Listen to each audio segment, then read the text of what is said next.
안녕하세요. 자연스님 TV 자연입니다. 아난존자의 일기 60번째 라울라 모자. 우리들이 가는 곳마다 법의 성품에 대해 잘 알지 못하는 사람들을 자주 만나게 된다. 거의가 아라한에 대해서 잘못 생각하고 있다. 우리와 같이 지내는 대중 가운데서 더러는 아라한에 이르렀으니 그것도 보통 아라한이 아니라 신통을 모두 갖추신 분이기도 하다.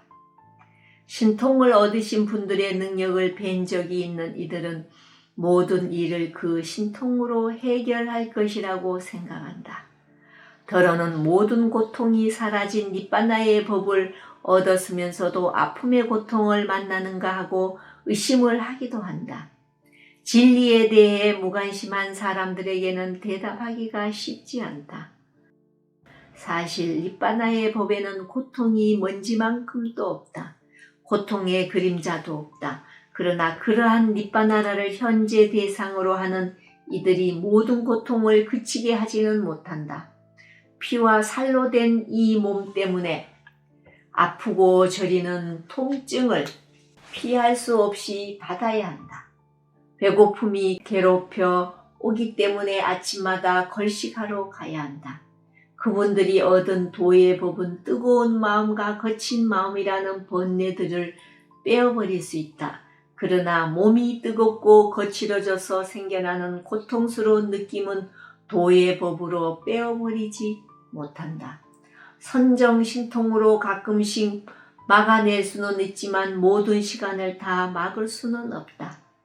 예전에 생겼던 본뇌를 약으로 고치거나 바꿀 수 없듯이 알아차림의 지혜와 함께 하여 참아내야 할 것이다. 이러한 것을 잘 생각하면 바딱 긴사나 야소다라 비구니의 일을 이해할 것이다. 신통을 빨리 얻은 지혜로 첫째가는 사람이라는 칭호를 얻으신 분이지만 그분도 몸의 고통을 떠날 수는 없었다. 출가 전에 얻었던 배앓이병이 신통을 얻은 다음까지도 따라다녔다.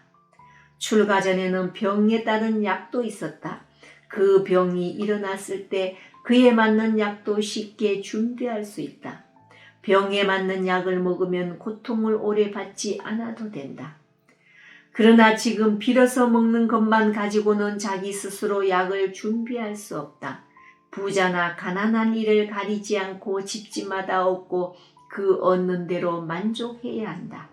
자신과 맞거나 맞지 않거나 신자님들이 보시하는 것만 가지고 써야 한다.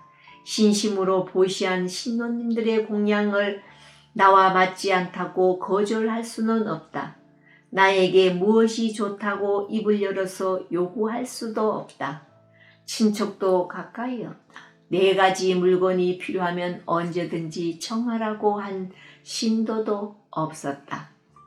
오직 혼자서 병을 앓고 있었다. 원래 태생이 왕궁에서 금지 옥엽으로 태어나 부드러움만 사용하시던 분이니 맞지 않는 음식 때문에 다른 이보다 더 심하게 고통을 받으신 것이다. 내가 그러한 사실을 진작 알았더라면 이렇게 악하도록 두지는 않았을 것이다. 출가 전부터 가까이 지내던 처지이니 그 병에 적당한 음식을 나도 알고 있었다.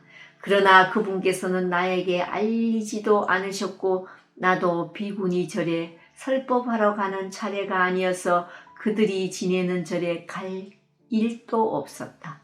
그들이 지내는 절에서 근심 어린 표정으로 온 나홀라 때문에 알게 되었다. 아버지 명령으로 3위가 되었지만 나홀라에게 어머니에 관한 애정이 다 끊어질 수는 없었다. 지금 아들과 어머니 생애가 같아졌으므로 헤어져 있었던 긴 세월을 보상이라도 하듯이 날마다 만나게 된 것이다. 나홀라는 어머니에게 한참씩 있다가 돌아오고는 했다. 나홀라가 어머니로서 좋아하고 있었더라는 또 어머니는 그의 어머니만이 아니었다. 그와 나이가 같은 젊은이들이 모두를 높은 자비심으로 똑같이 사랑해 주셨다. 나홀라 한 사람의 어머니가 아니라 모든 젊은이들의 어머니라고 해야 할 것이다. 이렇게 크나큰 어머니께서 자기의 고통스러움을 알아차림으로 참고 지내더라도 나홀라까지 모를 척 할 수는 없었다. 지금 10살이 넘은 나이에 키도 제법 컸지만 아직 어린 티가 다 없어지지 않았다. 그래서 어머니 몸의 고통이 그의 마음에 옮겨진 것이다. 나홀라 모자의 2가지 고통의 느낌을 아는 순간 나는 깨끗이 씻어놓은 바루를 바라보았다. 수행자들이 의지하는 것이 이 바루가 아닌가. 이 바루로 배라는 큰 바다의 창자에다 날마다 먹이를 주어야 하는 것이다. 이 바루로 라울라 모자를 도와주어야 하리라. 가사를 고쳐 입고 바루를 메고 절에서 나서자 나보다 먼저 나가시는 한 분을 만났다. 그분은 바로 마하사리불 존자였다. 나홀라 저분께 그 사실을 모두 말씀드렸는가? 말씀드렸습니다. 마테라님. 잘했구나. 라홀라 잘했다. 중요한 일을 만났을 때 제일 먼저 정계사 스승님께 가까이 간 조카에게 착하다고 칭찬하였다. 피가 같은 친척보다 스승과 제자의 관계를 더욱 기이 여길 줄 아는 라홀라구나. 공양이 끝났는데도 다시 바루를 들고 걸식하러 나가신 그분께서는 여느 때처럼 오래 걸리지 않고 곧장 돌아오셨다.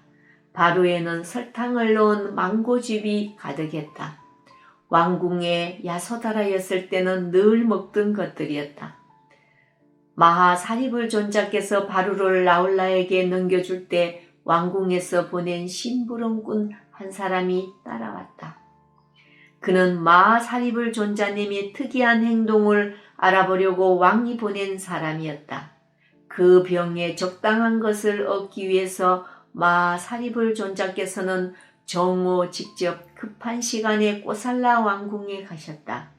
마침 왕궁에서는 알맞게 잘 익은 망고즙을 드시라고 자리를 펴드렸다. 그러나 그분에게 필요한 것이 아니었기 때문에 바루를 안고 돌아온 것이다. 그분의 태도를 이해 못한 꼬살라 왕이 심부름꾼을 딸려 보내었고 그 사실을 알았을 때 빠세나디 대왕은 빠따 긴사나 비구니에게 일평생 망고를 보시하는 신도가 되었다. 나홀라 모자 자연 스님이었습니다. 감사합니다.